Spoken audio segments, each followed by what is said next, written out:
put them on windows of businesses without asking. Ripley and I are out hanging flyers for upcoming show. This is a show that I produce. It's a monthly country music show at the Golden Pony. It's called Honky Tonk Nights. This is the fly.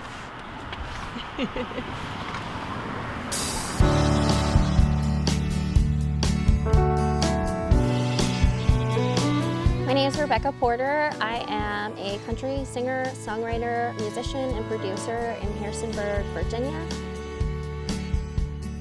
A voice so familiar with a face unknown and a sound. There's one up there. Hold on, buddy. I'm just trying to pull this one out so I can put mine behind it. I was born in Guam, and I was raised here in the Shenandoah Valley. You were born in Guam? I was. My father is from Guam. My mom's from Virginia. I look very much like my father, and so growing up, when my parents separated as a young child, that separation really affected me because there was no one else around that looked like me. So, yeah. It's a huge part of my identity. Yeah. Thank you.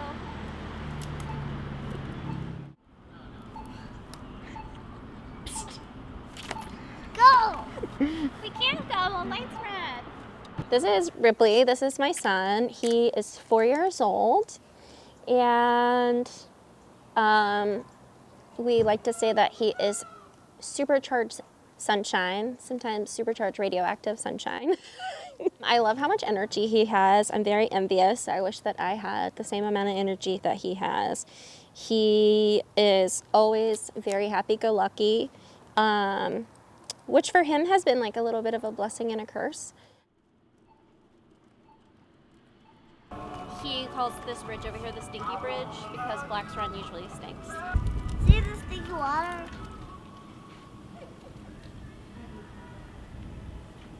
It's also interesting how your child is like a mirror of you.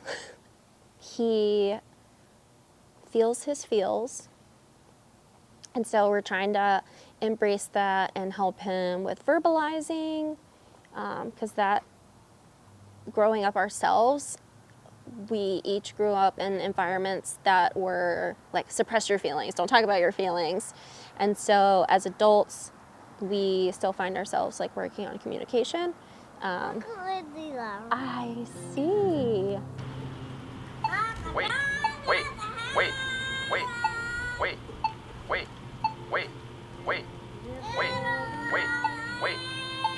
He's special in a lot of ways. We've really started bonding over music lately, and that's cool.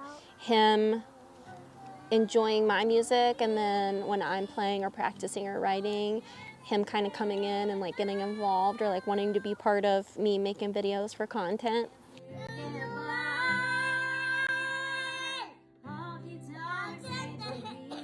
Try Everything is his favorite song right now from Zootopia, which sometimes I get a little emotional because Ripley is neurodivergent, and we're still in the process of figuring out exactly like what his needs are. But as a mom of a child who has like struggled with school and struggled with like social interactions and normalcy, it's like beautiful to hear your child singing a song about try everything and embracing making mistakes and what it means to like get back up from those mistakes. So, what's your favorite song of Mommy's? Honky Tonk Heroes. Honky Tonk Sing for Heroes. Can y'all sing a little of that for us? Ready? Get ready. Honky Tonk. Say for heroes, there for the lonely, one chance to let go, one chance to get by. Honky tonk sing for heroes, 'cause they never die.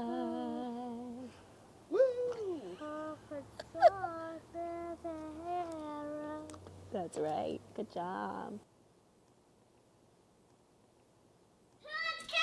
Hey, Ripley, come on.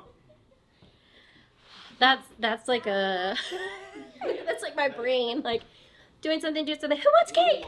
I know with every bone in my body that I was meant to be a mom. I was definitely meant to be a parent. And I also know that I was meant to do music, and it is a challenge. I've been told a time or two that I need to do less, which can be hard for me to do. My schedule looks a little ridiculous, but it certainly helps us stay in tune with what's going on for that day, what's going on for the month, when are we going to be traveling, when am I going to be on tour. And also, I'm getting better about scheduling myself some downtime and like prioritizing mental health. Therapy is helpful. I'm a big advocate for therapy. And communication is key, especially with a partner.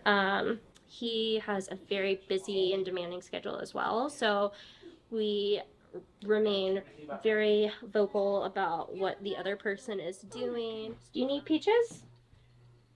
Do you need peaches? You want your dad? Well, if you stand up, I'll pick you up and I'll take you to dad. You want to go out with dad? Help him bring groceries in? Come on. Thank you for using your words to tell me. Go grab her the box of Flushables. You were telling me that you're a little shy right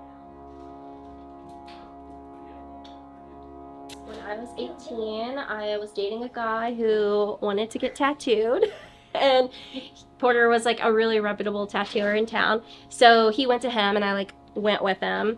And then we ended up breaking up at some point and I wanted to get tattooed. And so Porter was the only person that I knew. And I went and got tattooed by him and I had a really good experience. I really liked my tattoo. And so every year I would treat myself on my birthday and get tattooed. And so we knew each other for almost 8 years before we started dating. So we had been friends for a while, which is kind of cool. Like I was raised independent fundamental Baptist, and so like getting tattooed was very taboo. But I'd always loved the idea of having art on your body and being able to say things like through your tattoos or just like have beautiful images on you, even if they don't have any like deep additional meaning. And so yeah, I definitely had pushback, and in the beginning I would always get things that I could cover up easily, and then when I started getting tattoos that were more visible, like my mom would just like, oh, okay, she's getting another tattoo, you know, like typical mom stuff. And then I think when I got my back, I started getting my back done, she was like, will there ever be an end? Will you ever stop? I was like, probably not. I mean, I don't know if I'm ever gonna get my throat tattooed, but one of my really good friends just got her throat tattooed, and it's like, okay, I'm probably gonna get my throat tattooed. So, and they also, I mean, my husband is a tattooer by trade, so it's like, to think that tattooing is not gonna be a part of my life and who I am is a foolish thought, so thankfully they have accepted it.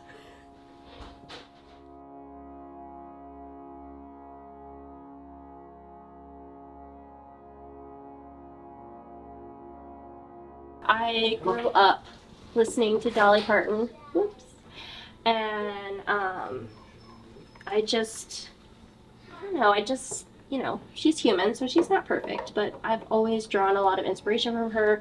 She's an amazing songwriter. If you listen to like her catalog of music, especially like early on, my mom would like listen. My mom had tapes of her, and I would listen to them all the time and like sing songs about love and heartbreak that were like far beyond my years. But I just loved her voice, and just even like listening to her voice just feels like home. You know, it's like very comforting.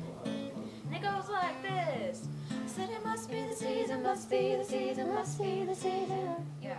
Said it must be the season, must be the season, must be the season. Said it must be the season, must be the season, must be the season. One more time. Said it must be the season, must be the season, must be the season. Oh no.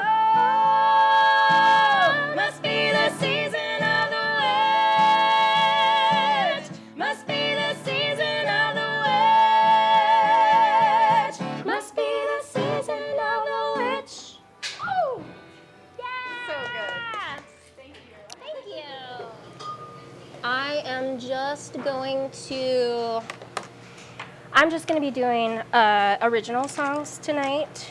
And I love putting this together to just bring like a different perspective to the spooky shows, because there's a lot of rock shows that happen over Halloween. And I really enjoy being like an audience person for this show. So it's cool to put the lineup together and get all my friends to come out and play.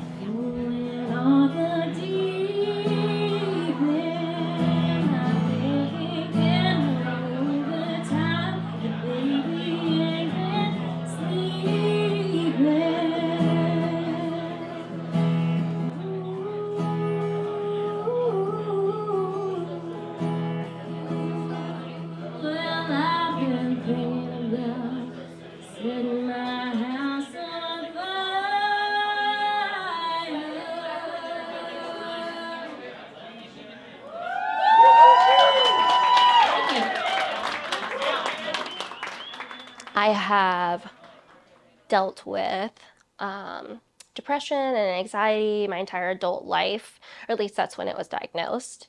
And I started struggling when I was in college, and I didn't know what was happening to me or why I was doing the things I was doing, like why I couldn't get out of bed in the morning, why I couldn't go to class, and I certainly didn't know how to ask for help. And so the Lonely Song came during a time where I was a parent already, at least a 6-month-old when the pandemic started. And I was here alone by myself a lot and worrying about the world and what was going to happen to all of us, but also what was happening to me, dealing with postpartum, baby blues. And that day in particular, I remember like this whole wall is basically windows. And so he was on the floor playing and I was sitting with my back up against the window. And I was just like watching him and in my head thinking, how am I going to do this? How are we going to get through this time? How am I going to get through this time? He is this beautiful child and has no idea the dark and terrible things that I'm feeling, and I'm not sure how we're gonna make it through this time, whether that is the next few minutes or hours or weeks. How do I talk to anybody else about this? And as I was physically sitting up against the sunny glass windows, which, the sun and the warmth you think feels good, all I could see were like my shadows on the floor and on the wall.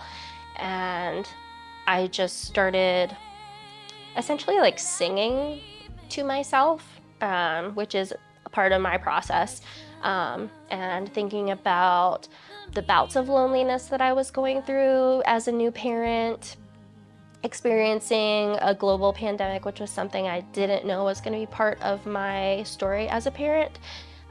But then also thinking about my mental health. I always fear of coming across not disingenuous, but hokey and not real. And this song, especially, I think is probably one of the realest songs that I have ever written. Not only writing the song was therapeutic, but also playing it out became therapeutic, and have made some really cool connections with other people through this song. Just like going through something and being able to connect with someone else and not even really know that you're connecting at the time that it's happening is kind of cool. It's taken me a really long time to be comfortable in my own skin and who I am as a person, and understand that that can change. It doesn't have to stay the same, and I don't need anyone else's permission to change. And yeah, I still have days where I'm very self-conscious, days where I second guess myself, days where I feel like I'm not doing a good job, whether it's with music or just as a human or being a parent or a mom.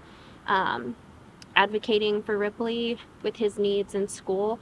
And I just have to remind myself that I am a good person. I am worthy of the good things that are happening to me and for me. I've worked my ass off for them. And even if I fall down or I go through a hard time, that doesn't mean that all of that falls by the wayside. And there's nowhere that I can't come back or grow from.